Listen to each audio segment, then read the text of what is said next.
যিনি এখন এমপি আছেন কৃতি দেবী, ওনার এই যে মেম্বারশিপ, পার্লামেন্ট মেম্বার ওনার মেম্বারশিপটাই প্রথম খারিজ করতে হবে। যারা 2018 নির্বাচনের আগে চলো পাল্টাই স্লোগান দিয়ে যারা পার্টির জন্য কাজ করেছে তাদের মূল্যায়ন করা দরকার।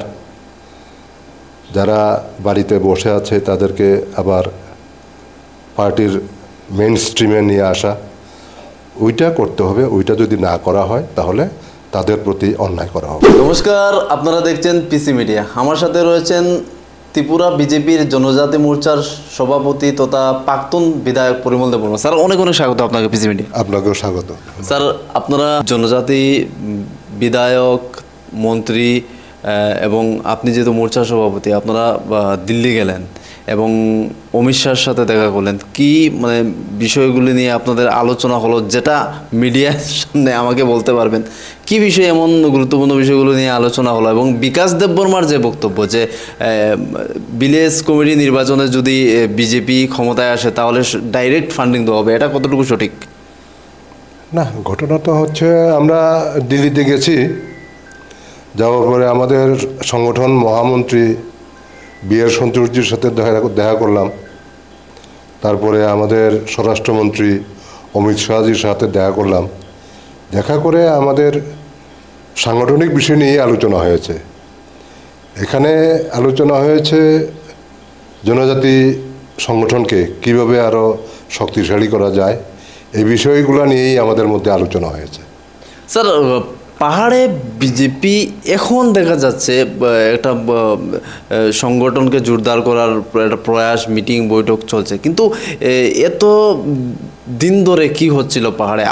আপনাকে সভাপতি নিয়োগ করা হলো এবং এই যে দলের কাজটা পাহাড়ে থমকে গিয়েছিল, তার প্রধান কারণ কি? দেখুন, এখানে সাংগঠনিক কিছু ব্যাপার রয়েছে, যেখানে বিশেষ করে আমার যারা জনজাতি মোর্চার যারা লিডাররা আছেন, তারা রাজ্যের যখন নেতৃত্ব যখন দায়িত্ব নেয় তখন সারা রাজ্যেই কাজ করতে হয়।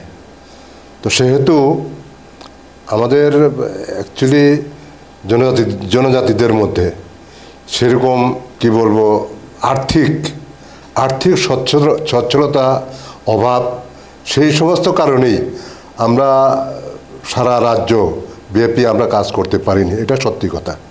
এরপরেও আপনি বলছেন যে আমাদের সংগঠন নেই, সংগঠন যথেষ্ট আছে। শুধু কয়েকটা বিষয় নিয়েই আমাদের এই জনজাতিদের মধ্যে একটু বিক্ষোভ রয়েছে, যেটা আপনারা জানেন, আপনারা দেখেছেন। গত লোকসভা নির্বাচনে আমাদের দাবি ছিল যে লোকসভার সদস্য যেন আমাদের ত্রিপুরা রাজ্য থেকেই করা হয়, এই দাবি আমরা রেখেছিলাম। কিন্তু পরবর্তী সময় দেখা গেল যে এখানে বহির রাজ্য থেকে এনে এখানে প্রার্থী করা হয়েছে এবং বিজেপির সিম্বলে এই প্রার্থী হয়ে এখন বিজেপির যারা কার্যকর্তা তাদেরকে বলছে যে বিজেপিতে জয়েন করার জন্য। আমি দলের নাম বলছি না, আপনারা বুঝে নিতে অবশ্যই বুঝতে পারছেন। আপনি তীব্রমতার কথা বলছেন, এখানে আমার একটা প্রশ্ন হচ্ছে যে তীব্রমতার যে ইস্যুগুলি নিয়ে দিল্লিতে তারাও গিয়েছে, অমিত শাহের সাথে তারাও দেখা করেছে, বিশেষ করে তিপ্রাসা একর, এবং তীব্রমতার যে দাবিগুলি বর্তমানে রাখছে, যেমন অবৈধ অনুপ্রবেশকারীর যেটা বিষয় নিয়ে তারা আন্দোলন করছে, এবং ইদানিংকালে রঞ্জিত দেববর্মা একটা দাবি তুলেছেন, যারা এসটি মেয়ে রয়েছে তারা নন এসটি যারা রয়েছে বাঙালি বা আদার্স, তাদের বিয়ে করলে এসটি ফ্যাসিলিটি সেটা কেড়ে নেওয়ার জন্য। এবং গতকাল উনি একটা মুখ্যমন্ত্রীর কাছে একটা স্মারকলিপি দিয়েছেন যে রাজ্য পুলিশের নিয়োগে অনেক দুর্নীতি হয়েছে। কি বলবেন আপনি? এবং রঞ্জিত দেববর্মার এই যে দাবিগুলি নিয়ে আপনি কি বলবেন? অনুপ্রবেশের ব্যাপারে উনি যা বলছেন, এটা উনি বলার আগেই আমাদের রাজ্য সরকার, বিশেষ করে আমাদের মাননীয় মুখ্যমন্ত্রীজি, উনি একটা কমিটি গঠন করেছেন। কমিটি গঠন করে যারা অনুপ্রবেশ করছে তাদেরকে চিহ্নিত করে তাদেরকে পুশব্যাক করার জন্য। তো এখানে রঞ্জিত দেববর্মা নতুন করে আবার কি দাবি করবে? এখানে দাবি করার কিছুই নেই। এটা অলরেডি আমাদের মুখ্যমন্ত্রীজি এটা করেছেন, কমিটি করে উনি করছেন কাজ। তো এখানে দাবি করার কি আছে? আর উনি যেটা বলছেন যে এসটি মহিলাকে বিয়ে করবে, বাঙালি মানে নন এসটি বিয়ে করলে পরে তার এসটি ফ্যাসিলিটি থাকবে না।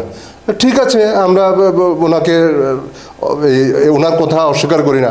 তো যদি এই হয় তাহলে তো আমাদের এই যে যিনি এখন এমপি আছেন কৃতি দেবী, ওনার এই যে মেম্বারশিপ, পার্লামেন্ট মেম্বার উনি, ওনার মেম্বারশিপ তুই প্রথম খারিজ করতে হবে, কারণ উনি তো এসটি হয়ে উনি অন্য কাস্টে বিয়ে করেছেন। তো ওনাকেই তো প্রথম করতে হয়, তাই না? তো ত্রিপুরায় এই যে ত্রিপুরা মাতার যে আন্দোলন কিংবা তাদের যে দাবি এবং মহারাজ প্রদ্যুৎ কিশোর বারবার রাজ্যের একটা জিনিস দেখা যাচ্ছে যে বর্তমান যিনি মুখ্যমন্ত্রী রয়েছেন এবং ডক্টর মানিক শাহর সাথে মতার সুপ্রিমো প্রদ্যুৎ কিশোরের কি কিছুটা দূরত্ব চলছে এবং বারবার উনি সরকারের বিরুদ্ধে উস্কানি দিচ্ছেন, একটা বিদ্রোহ ভাব দেখাচ্ছেন, এটা কেন? দেখুন, এটা তাদের তো কোনো নির্দিষ্ট কোনো রাজনৈতিক একটা ইস্যু থাকতে হয়। আমি যে কোনো একটা ইস্যু নিয়ে রাজনীতি করতে হয়, তো তাদের তো কোনো ইস্যু নেই। যেটা গ্রেটার ত্রিপুরা ল্যান্ড বলে তারা যেটা প্রথম আন্দোলনে নেমেছিল, তাদের যে দাবি ছিল, এটা তো তারা হাইজ্যাক করেছিল আইপিএফটির থেকে। আইপিএফটি বলেছিল ত্রিপুরা ল্যান্ড দাবি করেছিল, এখনও তাদের এই দাবি আছে, কিন্তু এটাকে হাইজ্যাক করে এটাকে গ্রেটার ত্রিপুরা ল্যান্ড করা হয়েছে।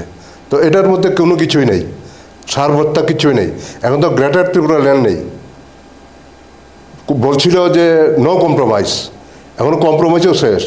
তারপরে আসলো কি ওই অনেক কিছু, এর মধ্যে অনেক কিছু। এখন লাস্টলি ওই অনুপ্রবেশ, বেআইনি অনুপ্রবেশ, বাংলাদেশে অনুপ্রবেশ নিয়ে এখন তারা ইয়ে করছে।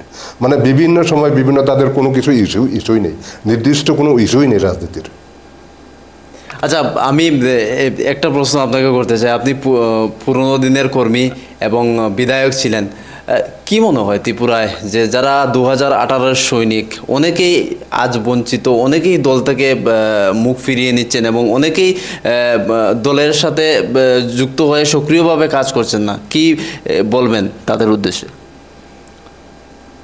আমি বলবো, যারা 2018 নির্বাচনের আগে চলো পাল্টাই স্লোগান দিয়ে যারা পার্টির জন্য কাজ করেছে তাদের মূল্যায়ন করা দরকার। যারা বাড়িতে বসে আছে তাদেরকে আবার পার্টির মেইন স্ট্রিমে নিয়ে আসা, ওইটা করতে হবে। ওইটা যদি না করা হয় তাহলে তাদের প্রতি অন্যায় করা হবে। আচ্ছা, এডিসি ভিলেজ কমিটির যে নির্বাচন, সেটা তো প্রায় 4 থেকে 5 বছর হয়ে গেছে, সেটা হচ্ছে না এবং ত্রিপুরা মাতা থেকে শুরু করে বিভিন্ন বিরোধী যে দলগুলি রয়েছে সেগুলি বারবার বিজেপির বিরুদ্ধে অভিযোগ তুলছে। কি বলবেন আপনি? এটা দেখুন, এটা নির্বাচনের বিষয়টা তো এটা প্রশাসনিক বিষয়, এটা সরকার দেখবে, নির্বাচন দপ্তর দেখবে, এটার ব্যাপারে আমি কিছু বলবো। আচ্ছা, আমবাসা থেকে কি পুনরায় 2028-এ আমরা পরিমল বাবুকে দেখতে পারবো? এটা দেখুন, এটা পরিমল বাবুর ব্যক্তিগত কোনো ব্যাপার না। 23-এ আমাকে টিকিট দেয়নি দল, আমি মেনে নিয়েছি। 28-এ আবার আমাকে দেবে বা না দেবে এটা তো দলের ব্যাপার, এটা আমার কোনো বক্তব্য নেই। এখন যদি দল আমাকে দেয় আমি গ্রহণ করব, যদি দল না দেয় আমার এখানে কিছু করার নেই। আচ্ছা, আমি একদম শেষ প্রশ্ন যেটা করব, আসলে কি বিজেপিতে দিল্লি বনাম আগরতলার কোনো কিছু চলছে? অনেকেই বলছেন বিজেপিতে আগরতলা এবং দিল্লির একটা খেলা চলছে। আসলে আগরতলা থেকে দিল্লির দূরত্ব হচ্ছে প্রায় 2500 কিলোমিটার। আসলে কি এ ধরনের দিল্লি বনাম আগরতলা কোনো খেলা চলছে? না, দিল্লি বনাম আগরতলা খেলা এমন কিছু নেই। আমরা দেখুন, আমরা তো এই বিশেষ করে ভারতীয় জনতা পার্টি, আমরা কেন্দ্রীয় যে নেতৃত্ব তাদের নির্দেশেই আমরা কাজ করি। তো এখানে দিল্লি কেন্দ্র বা রাজ্য এখানে এরকম ধরনের কোনো কিছু নেই আমার মনে হয়। আমি যেটা বোঝাতে চাইছি যে দিল্লি থেকে কোনো নেতা কিংবা আগরতলার থেকে মানে এভাবেই মানে দিল্লি বনাম আগরতলার কোনো লড়াই চলছে বিজেপিতে? না, আমার তো মনে হয় না এরকম কিছু আছে। যাই হোক, অনেক অসংখ্য ধন্যবাদ আমাকে সময় দেওয়ার জন্য। তো এতক্ষণ ছিলেন আমার সাথে প্রাক্তন বিধায়ক তথা রাজ্য বিজেপির জনজাতি মোর্চার সভাপতি পরিমল দেব বর্মা। তিনি কার্যত যেসব প্রশ্নগুলি ছিল কার্যত খুবই সুন্দরভাবে উত্তর দিয়েছেন এবং ওনার বক্তব্য আপনাদের কেমন লাগলো সেটা কমেন্ট সেকশনে আপনারা জানান। ধন্যবাদ।